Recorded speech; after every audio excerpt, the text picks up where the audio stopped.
But you can't order a $100 BPO every time you're trying to just give an indicative bid. It's not financially practical. So you have to establish as-is value, and then you sort of draw a line in the sand.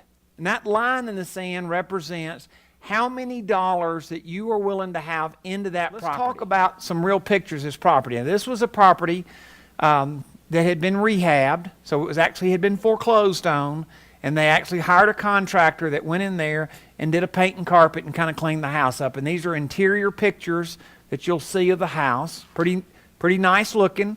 It's not fancy, but it's nice and it's clean. One of the things that I always like to ask them is, what's the best house on the street look like?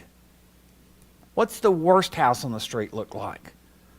And then why am I trying to do that? But as you can see, we're really just gathering information about the neighborhood, the property itself, what the consistency of the neighborhood is. This is all stuff. And by the way, if I showed you a drive-by appraisal, there wouldn't be hardly anything different in that than there would be in this. Take your pencil and circle that.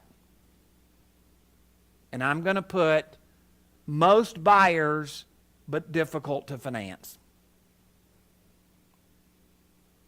Okay?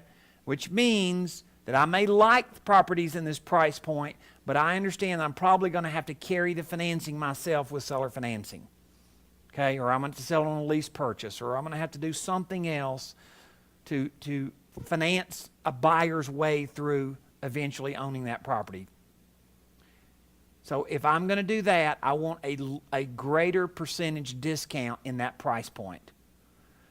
The next tier up, I'm going to say, is going to be the most financeable. The absolutely most financeable property is going to be $100,000 to $250,000.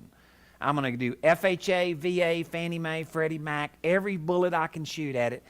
That's going to be the most financeable property. So the odds of me buying a note on this property and foreclosing and cashing out becomes the highest percentage chance. The second most financeable property is the next tier up.